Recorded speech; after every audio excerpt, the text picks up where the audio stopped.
হ্যাঁ, এখন এই যে এইসব ম্যাথ এসএটিপি তে, আচ্ছা এই যে গতিশক্তির সূত্র কি ছিল বলো তো?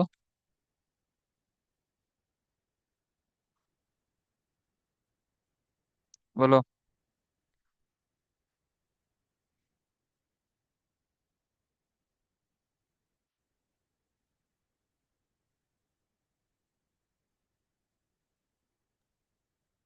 ইয়েতে রুট ওভার থ্রি এটা তো না, রুট ওভার নাকি কেন? ওইটা হচ্ছে ওয়ান আরএমএস বেগের সূত্র। ই এর আর সূত্র ছিল 3/2 NRT। ওরে এইটা ছিল এন ওরে মোলের জন্য। আর 1 মোলের জন্য হইলে এন এর মান তো 1। আর একটি অণুর জন্য ছিল নাম্বার অফ অ্যাভোগাড্রো দ্বারা এনে ভাগ। এটা হচ্ছে একটি অণুর জন্য।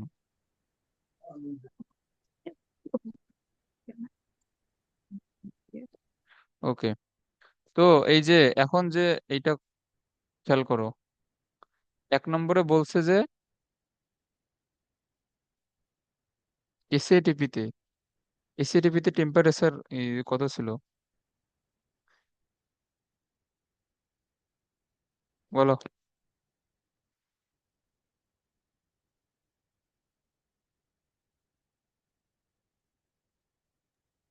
আটান্ন আরে কি বলো!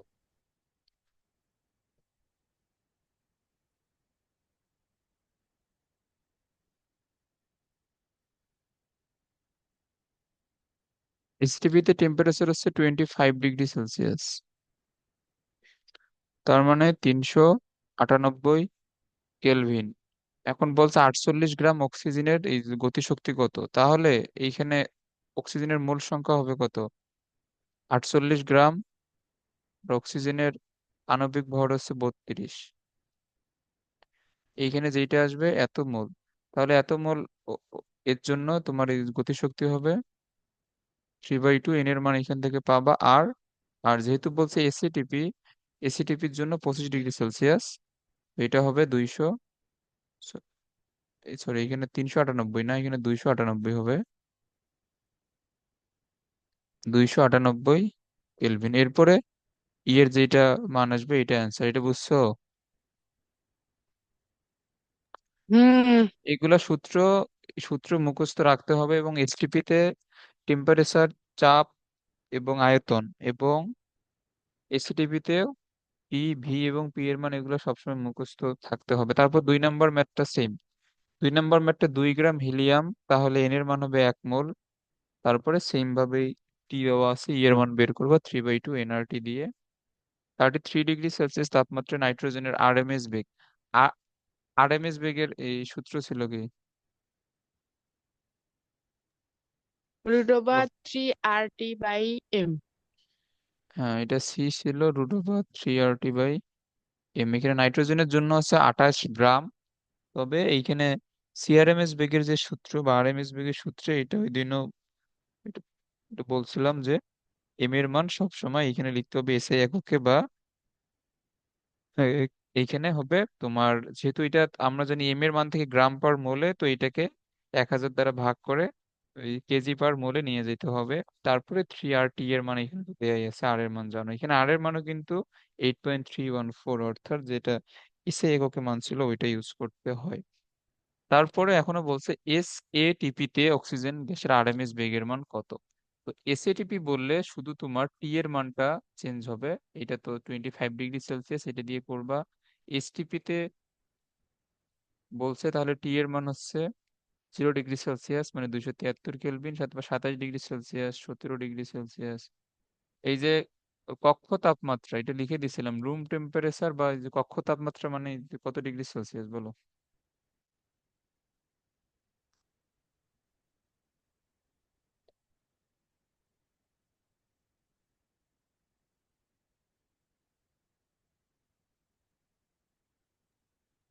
এইটা এইটা কি 58°C নাকি? 58 কেন? 58 ডিগ্রি সেলসিয়াস এইখানে এই সেক্টরে একটা ছিল না। এই যে কক্ষ তাপমাত্রা হচ্ছে 25 degree Celsius, room temperature 25 degree Celsius, এটা মুখস্থ রাখবা, এটা আমি লিখে দিছিলাম। এখন বলছে নাইট্রোজেনের একটি অণুর গতিশক্তি কত আর্গ। এখন এখানে খেয়াল করে আর্গ নিয়ে কি লিখে দিছিলাম, আর্গ কিন্তু শক্তির একক, জুল এবং আর্গের মধ্যে একটা সম্পর্ক আছে, এটা মেবি লিখে দেওয়া ছিল এই যে কোনো একটা স্লাইডে।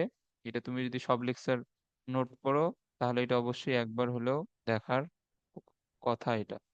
ওকে, এখন তোমার টেম্পারেচারের মান দেওয়া 25 ডিগ্রি সেলসিয়াস। আচ্ছা ধরো আমি ক্যালকুলেটরটা নিয়ে আসি।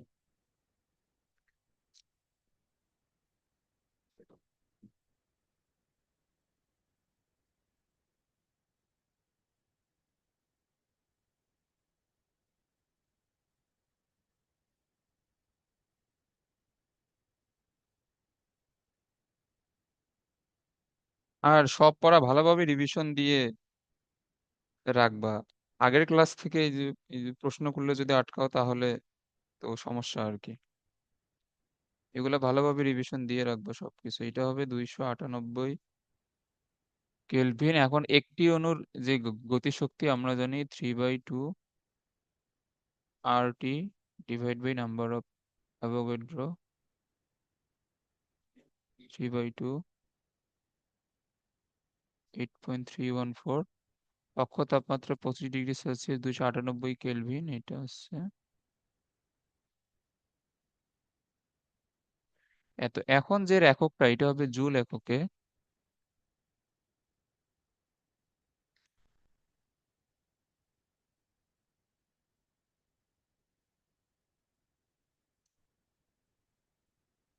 6.17 10⁻²1 জুল। এখন এইটাকে নিয়ে যেতে বলছে আর্গ এককে। এইটা মনে হয় লিখে দিছিলাম যে 1 জুল সমান 10⁻7 আর্গ। এইটা আবারও মুখস্থ করে রাখবা। তাহলে আমি যদি এটাকে জুল থেকে আর্গে নিয়ে যেতে চাই তাহলে কি হবে? 10⁻7 দ্বারা গুণ হবে না? হ্যাঁ। ওকে, তাহলে এটা কি হবে? 6.17, এটা হবে -14 আর। এগুলা যদি মনে না থাকে তাহলে কিন্তু এই চ্যাপ্টারে ম্যাথ করতে অনেক বেশি সমস্যায় পড়বা। আচ্ছা, এটা তুমি এই যে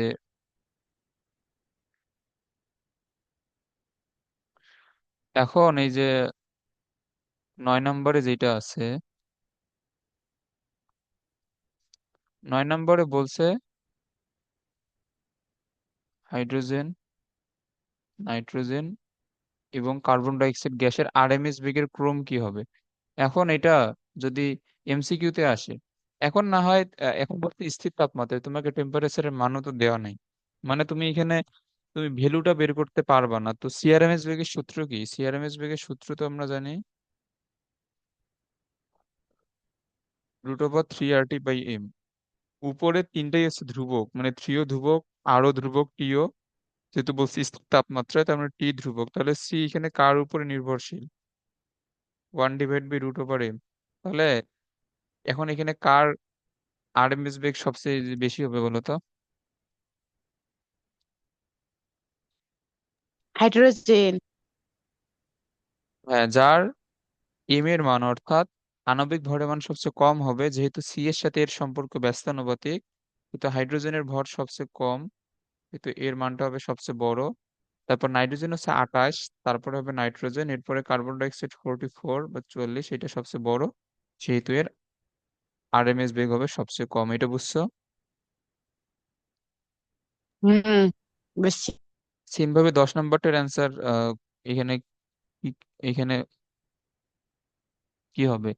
হাইড্রোজেন, নাইট্রোজেন, অক্সিজেন, ক্লোরিন, এটা তো সেম রিজন, যার ভর সবচেয়ে কম হবে তার আরএমএস বেগ সবচেয়ে এইখানে বেশি হবে। যেহেতু হাইড্রোজেনের ভর এইখানে যে চারটা দেওয়া আছে তার মধ্যে সবচেয়ে কম, তার মানে এখানে সবচেয়ে বেশি আরএমএস বেগ হচ্ছে হাইড্রোজেনের। আর এইখানে বাকিগুলা, এই যতগুলো এখানে বাকি আছে ওগুলো তুমি নিজে অবশ্যই সলভ করবা।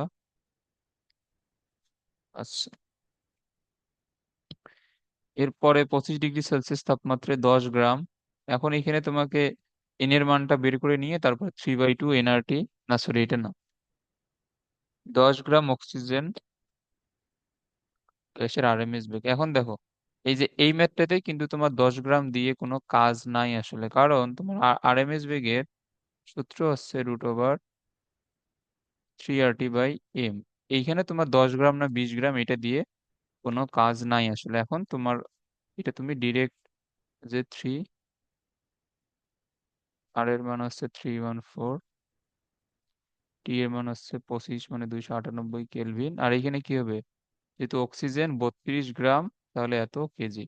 তো এইখানে তোমার প্রশ্নে 10 গ্রাম দেয়া থাকবে 20 গ্রাম দেয়া থাক, এটা আসলে কোনো কাজে লাগবে না। এবং এই মানটা কিন্তু এই সূত্রে ইউজ করা যাবে না, কারণ এই সূত্রে এম হচ্ছে আণবিক ভর, এটা সবসময় মাথায় রাখবে।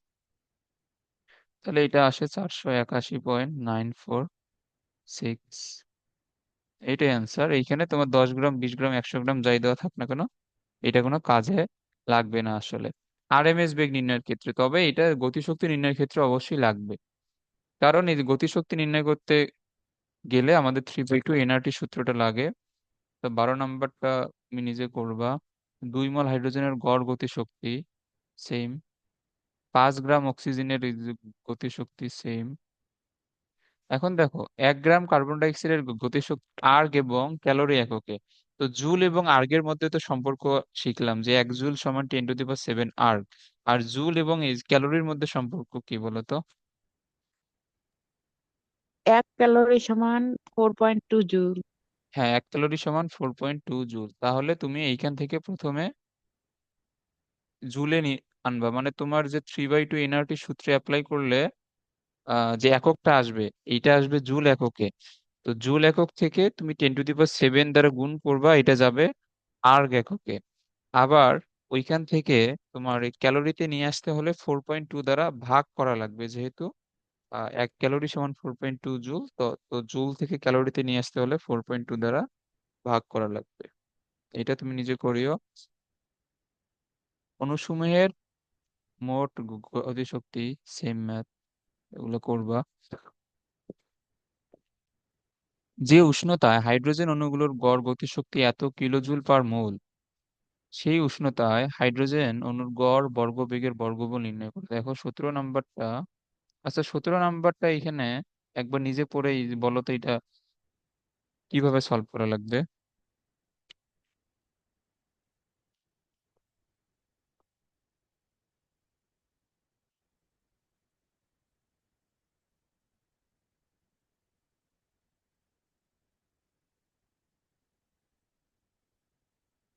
বলো দেখি।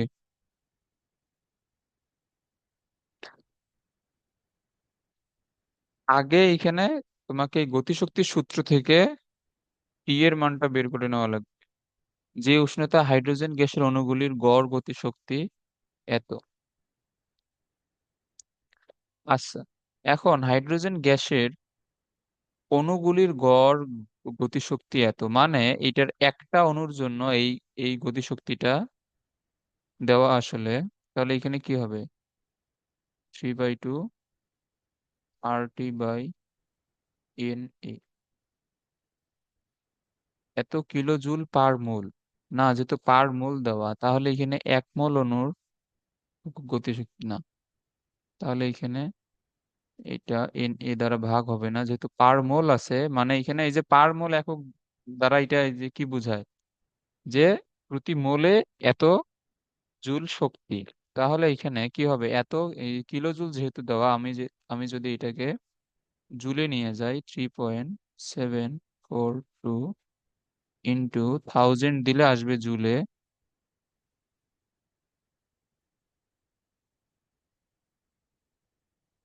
Into T. তাহলে এটা কি হবে, 3.742 ইন্টু 1000 ইন্টু 2/3/8.314। টি এর মান আসে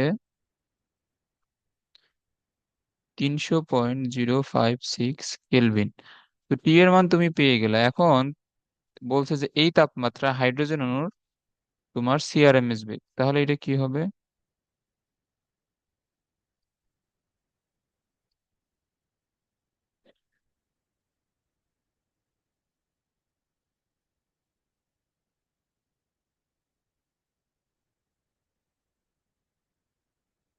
0.056 ডিভাইড বাই, যেটা হাইড্রোজেন গ্যাস, তার মানে 2 গ্রাম, তার মানে 2 × 10⁻³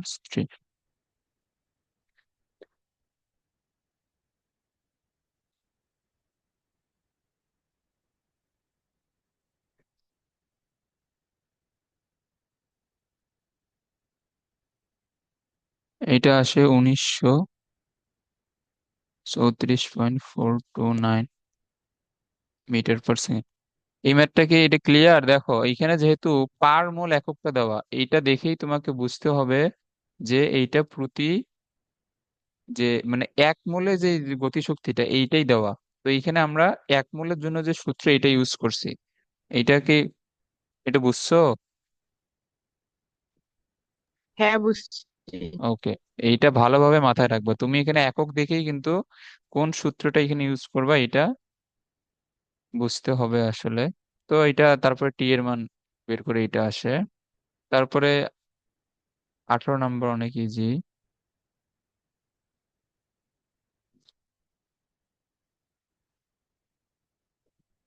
এখন দেখো 19, এইখানে তোমার কিন্তু তাপমাত্রা দেয়া আছে, এম কিন্তু দেওয়া নাই। তো এই টাইপের ম্যাথ করারও একটা সূত্র লিখে দিছিলাম। এটা এটা ছিল আরটি এর জায়গায় আমরা পিভি লিখতে পারি, পিভি ডিভাইড বাই এম, না? আমরা এটা লিখতে পারি। আর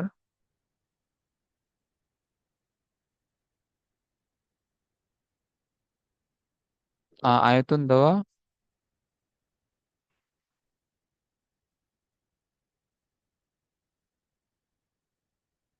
ওকে, তো এইটা যেহেতু এইভাবে, আমরা এখান থেকে যদি ঘনত্ব দেয়া থাকতো তাহলে এটা লিখতে পারতাম। মানে এই সূত্রটা কি এই যে মনে আছে, ভি ডিভাইড বাই এম সমান রো লেখা যায়। হ্যাঁ, তো এই যে এটা ছিল, বাট এই যে তুমি যেটা, এটা তুমি 20 নম্বরের ক্ষেত্রে এই সূত্রটা অ্যাপ্লাই করতে পারবা, বাট 19 নম্বরটার ক্ষেত্রে তোমাকে আণবিক ভর আগে বের করে নিতে হবে। আমরা জানি পিভি, পি দেওয়া নাই, গ্যাসের ভর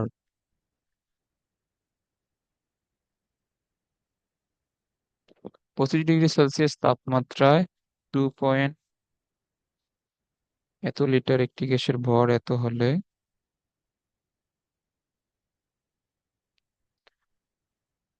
আচ্ছা এটা যেহেতু 25 ডিগ্রি সেলসিয়াস তাপমাত্রায় বলছে, তো 25 ডিগ্রি সেলসিয়াস তাপমাত্রা আছে, একটু দাঁড়াও আমি এটা আগে একটু চেক করে নিই, তারপরে তোমাকে বলতেছি।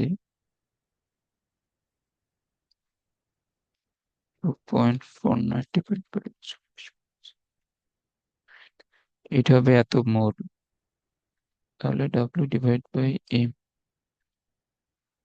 এন সমান হবে ডাব্লিউ ডিভাইড বাই ডাব্লিউ, কত 4.4 ডিভাইড বাই অ্যান্সার। এম এর মানে তো 3, এর মধ্যে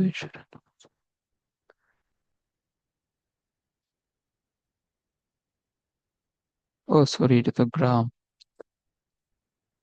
ধরো, আচ্ছা দাঁড়াও দাঁড়াও, তো একটু ভুল হয়েছে। 24.789 এত।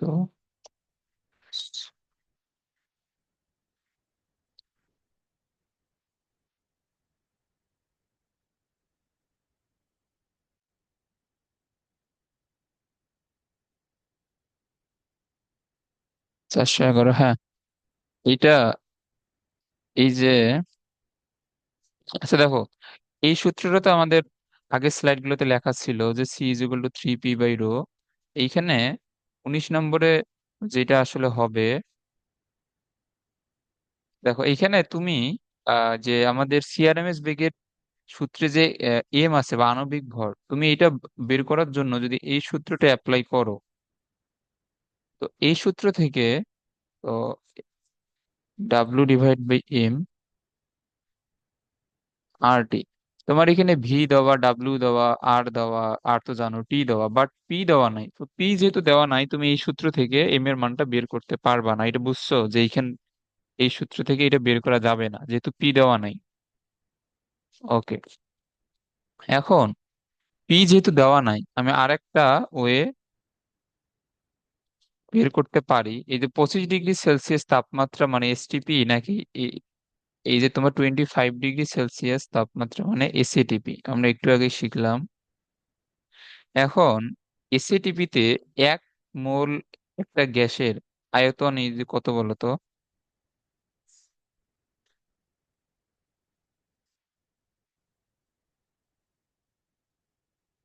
কত বলো? এসএটিপি তে এটা ছিল 24.789 লিটার। এগুলো মুখস্থ রাখবা। ও, ওকে, তো এখন তোমার 25 ডিগ্রি সেলসিয়াস তাপমাত্রা মানে এসিটিপি তে ওই গ্যাসের আয়তন দেওয়া 2.49 লিটার। তাহলে ওই গ্যাসের মোল সংখ্যা হবে কত? ওই গ্যাসের মোল সংখ্যা হবে কত? এই যে এক মোল, 1 মোল গ্যাসের জন্য যেহেতু 24.789, তাহলে 2.49 হুম এর জন্য এই কয় মোল হবে? এটাকে 24.789 দ্বারা ভাগ করা লাগবে। হুম। ওকে, 2.49 ডিভাইড বাই 24.789, এইখানে যেটা মান আসে 830/82, আমি এইটা রাখলাম কারণ এইখানে আমার অনেক মানে ভগ্নাংশটা অনেক বড় আসে তো। তো পুরো ভগ্নাংশ তো পরীক্ষা খাতায় লেখা সম্ভব না, এবং পুরো ভগ্নাংশ না লিখলে দেখবা যে মানের একটু ডিফারেন্স আসবে, বাট আমি বইয়ের অ্যান্সারটি মেলানোর জন্য এইভাবে রেখে দিলাম। আচ্ছা, তো এত মোল, এবং আমরা জানি N is equal to W divide by M. তাহলে এম কি হবে? W divide by N. এই যে ডাব্লিউ কত দেওয়া প্রশ্নে? 4.4। আর এন এর মান তো তুমি এখান থেকে পেয়ে গেছো। তাহলে এটা আসবে 43.8038। এটা কোন এককে আসলো? গ্রাম পার মোল এককে। আর আমাদের যে সূত্র, আমাদের সূত্র কি? C is equal to 3RT/m। এইখানে এইখানে ইউজ করতে হবে এই 1000 দ্বারা ভাগ করে, অর্থাৎ এই যে কেজি পার মোল এককে। তাহলে তুমি যদি এইখানে সবগুলো মান তুমি যদি বসাও এবং এইটাকে তুমি যদি এই কেজি এককে নিয়ে যাও, তাহলে এটা 411.92 আসে। এটা বুঝছো? হ্যাঁ, বুঝছি। ওকে, আর এইটা 20 নাম্বারটা তো ডিরেক্ট এই একটা সূত্র, এটা আমরা আগের ক্লাসে করছিলাম। এটা ছিল 3p/ρ। এটা তুমি নিজে করিও।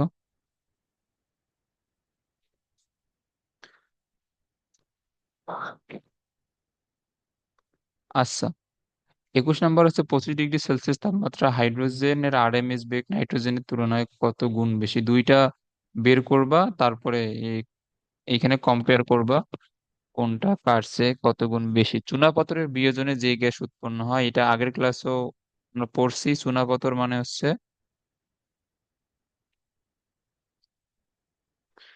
Calcium carbonate. কার্বনের। আর ক্যালসিয়াম কার্বনেটকে তুমি যে তাপ দাও, এইটাকে বলা হয় ক্যালসিয়াম কার্বনেটের তাপীয় বিয়োজন। তো এইখানে উৎপন্ন হবে ক্যালসিয়াম অক্সাইড এবং কার্বন ডাই অক্সাইড। এখন যে এটা হচ্ছে গ্যাস আকারে থাকে, আর এটা সলিড আকারে পাত্রের নিচে জমা হয়। তো চুনাপাথরের বিয়োজনে যে গ্যাস উৎপন্ন হবে এটা হচ্ছে কার্বন ডাই অক্সাইড। এরপরে তুমি 27 ডিগ্রি সেলসিয়াস তাপমাত্রায় কার্বন ডাই অক্সাইডের আরএমএস বেগ বের করবা। মিথেনের দহনে যে গ্যাস উৎপন্ন হয় 30 ডিগ্রি সেলসিয়াস তাপমাত্রায়, সেই গ্যাসের আরএমএস বেগ। আচ্ছা, মিথেনের দহনে, মিথেন মানে হচ্ছে CH4। মিথেনের দহনে, আচ্ছা দাঁড়াও, এটা আমার জানা নাই। মিথেনের দহনে কোন গ্যাস উৎপন্ন হয়? মিথেনের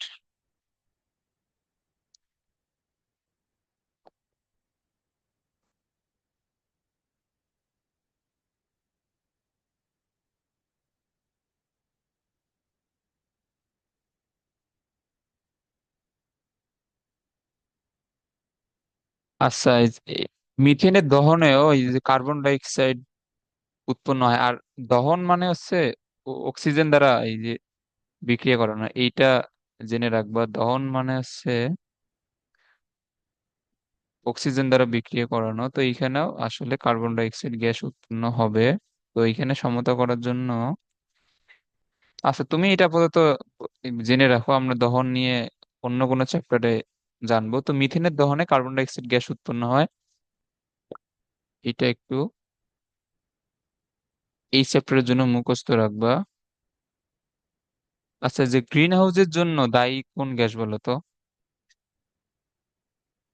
কার্বন ডাই অক্সাইড। হ্যাঁ, গ্রিন হাউসের জন্য কিন্তু দায়ী কার্বন ডাই অক্সাইড। তো এইটাও এইখানে কার্বন ডাই অক্সাইডের জন্যই হবে। ওকে। একটি গ্যাস যার আণবিক ভর, এখানে এম এর মান তো দেয়াই আছে, মোলার আয়তন দেওয়া আছে, উক্ত গ্যাসের আরএমএস বেগ। তো আণবিক ভর এবং এসটিপি তে মোলার আয়তন, এখন এসটিপি তে মোলার আয়তন এর আরএমএস বেগ নির্ণয় করতে বলছে। আরএমএস বেগ মানে আমরা জানি 3RT/m। তো এসটিপি তে যেহেতু এইখানে, তো এখানে তোমার এম দেওয়া আর এসটিপি তে এখানে বলছে মানে এটা কি হবে, টেম্পারেচারের মান 0°C। এইখানে ঘনত্ব দেওয়া, টেম্পারেচার দেওয়া, উক্ত গ্যাসের আরএমএস বেগ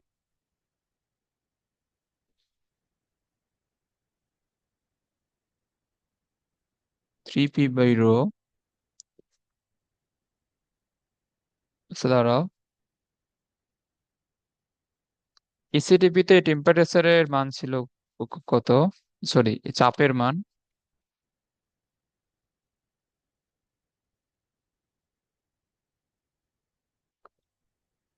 হুম। আচ্ছা দাঁড়াও তো, 3 এটা হচ্ছে 101, 325।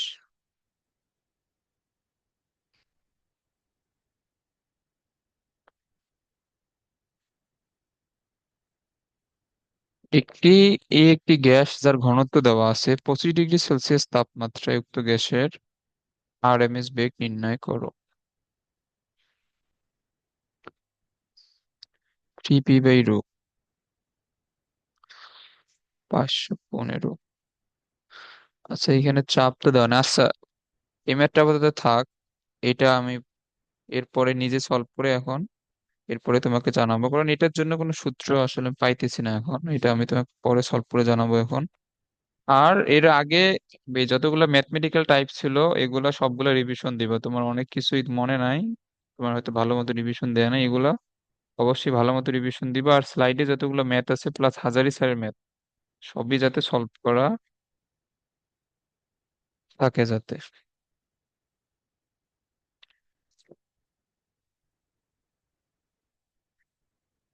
ওকে। আর আজকে এগুলোকে, তুমি এগুলো নিজে সলভ করবা। এগুলো আছে তোমার হাজারি স্যারের বইতে আছে, এগুলো তুমি নিজে সলভ করবে এমসিকিউ। এগুলো আমরা অলরেডি করছি সবকিছুই। আচ্ছা এখন এখানে একটা এমসিকিউ জাস্ট সলভ করি, এই যে এই টাইপ 59, 60, 61। এখন এইটা কি হইতে পারে, যে 59 নাম্বারটা অ্যান্সার বলো দেখি।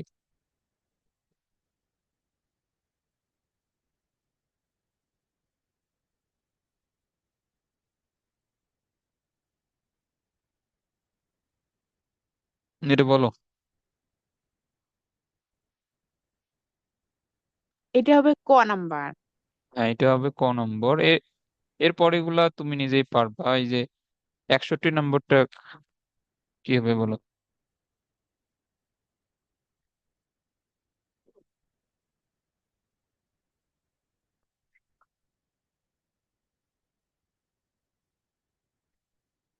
হচ্ছে গ নাম্বার।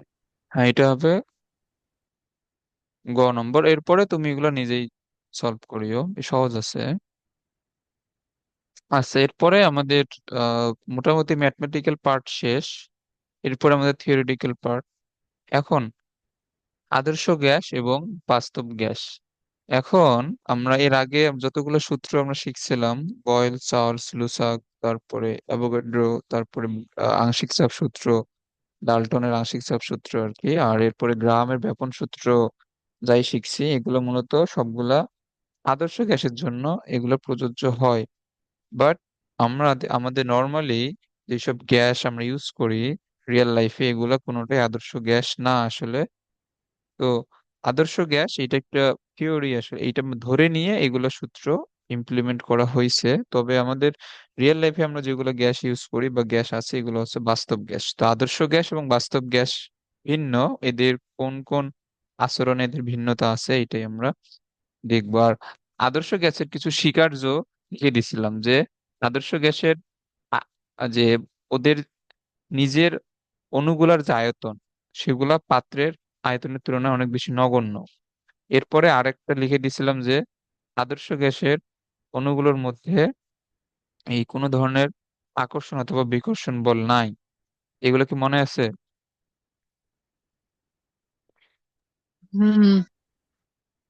এরপরে আরেকটা ছিল আদর্শ গ্যাসের অণুসমূহ যে সংঘর্ষে লিপ্ত হয় এবং তারা আহ, মানে একটা গ্যাস পাত্রের মধ্যে তো অসংখ্য অণু থাকে। তো একটা অণুর সাথে আরেকটা অণু এবং অণুসমূহের সাথে দেয়ালের যে সংঘর্ষ, সেইগুলো ছিল স্থিতিস্থাপক সংঘর্ষ। এবং আদর্শ গ্যাস সমীকরণ যেটা আছে, PV is equal two nRT, এরা আদর্শ গ্যাস সকল তাপমাত্রা এবং চাপে PV is equal two nRT সমীকরণ মেনে চলে। আচ্ছা, এগুলো আমি আরেকবার একটু লিখি।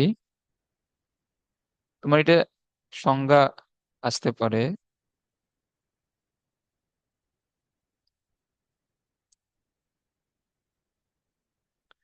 এটা হচ্ছে যে সকল গ্যাস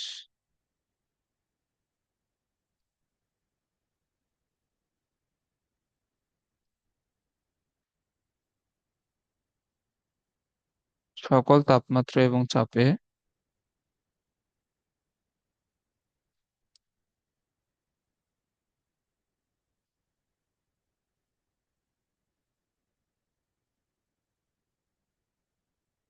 গ্যাসের সূত্র সমূহ অর্থাৎ বয়েল, চার্লস এবং অ্যাভোগাড্রো সূত্র।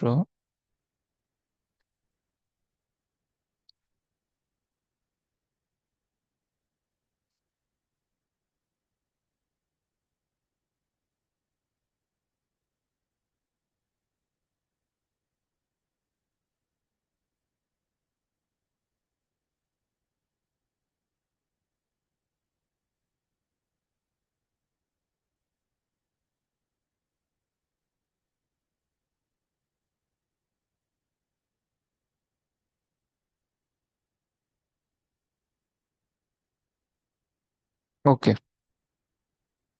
এবং যেটা বললাম যে বাস্তবে কোনো আদর্শ গ্যাস নেই আসলে।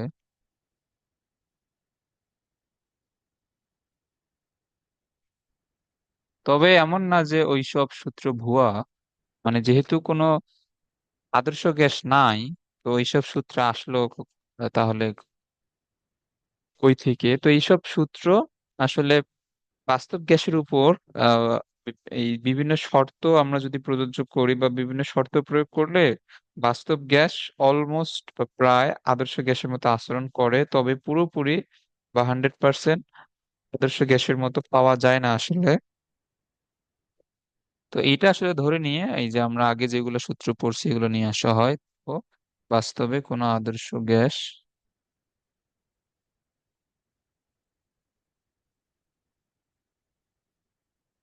নেই। আর বৈশিষ্ট্য সমূহ এর আগেও একবার লিখে দিছিলাম।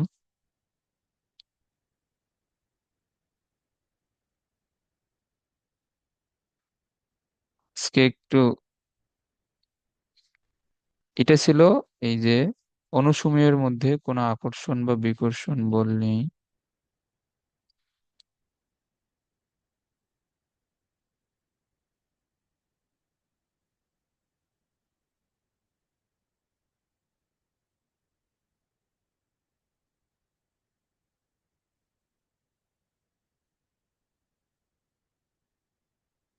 আচ্ছা, আরেকটা ছিল অনুসমূহের আয়তন।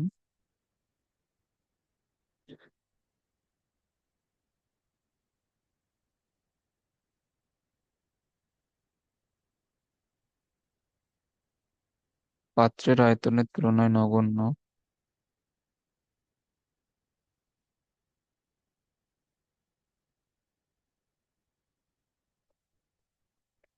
আর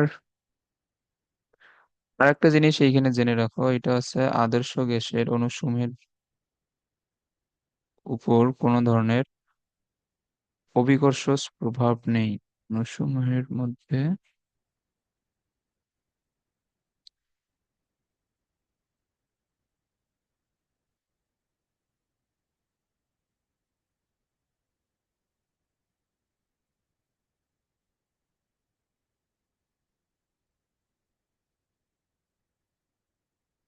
আর এরপরে ফিজিক্সের যে চ্যাপ্টার শুরু করব সেকেন্ড পেপারের স্থির তড়িৎ। স্থির তড়িৎ এর জন্য অবশ্যই ভেক্টর রিভিশন দিয়ে আসতে হবে। এটা খুবই ভালোভাবে লাগবে আর কি। ভেক্টর, তোমার ভেক্টরের লব্ধির সূত্র অর্থাৎ সামান্তরিকের সূত্র, তারপর সর্বোচ্চ লব্ধি, সর্বনিম্ন লব্ধি, তারপরে আনুভূমিক উপাংশ, উলম্ব উপাংশ, এগুলো সবগুলা ভালোভাবে রিভিশন দিয়ে রাখবা। ফিজিক্স যখন শুরু করব তখন এগুলো খুবই ভালোভাবে লাগবে। তো ভেক্টর যদি এগুলো পারা না থাকে, এই চ্যাপ্টারের ম্যাক্সিমাম জিনিসই এখানে বুঝবা না। তো এগুলো রিভিশন দিয়ে রাখবা। এরপরে যাতে এই পরাবৃত্ত খুবই ভালোভাবে রিভিশন দেওয়া থাকে, এরপরে যখন ম্যাথ শুরু করবো তখন 6.3 পড়বো, এবং পরাবৃত্ত যাতে ভালোভাবে রিভিশন দেওয়া থাকে। আর আর রসায়ন রিভিশন দিয়ে রাখবো। তোমার সূত্রগুলা বা বিভিন্ন মানগুলা বা এই যে এককের ট্রান্সফরমেশন গুলা মনে না থাকলে রসায়ন পড়ে মজা পাবো না আসলে। তো এগুলো রিভিশন দিয়ে রাখলে তোমার নিজেরই পড়া বুঝতে অনেক বেশি সুবিধা হবে আর কি। ওকে। আর এরা সকল তাপমাত্রায় চাপে PV is equal two nRT সমীকরণ মেনে চলে। আর এমনিতে পড়ালেখার অনেক চাপ, এটা ঠিক আছে, বাট সবকিছুই মেনটেন করা লাগবে। এইচএসসি লাইফে অনেক চাপ, তারপরে তো সিলেবাস তোমাদের কম, যদিও এটা বিগত এই যে কয়েকটা ব্যাচ থেকে সেমই, কিন্তু তারপরও অনেক চাপ আর কি যায়। আর ফুল সিলেবাস থাকলে তো আরো। এনআরটি সূত্র মেনে চলে। আচ্ছা, দাঁড়াও, এটা সময় মেবি শেষ।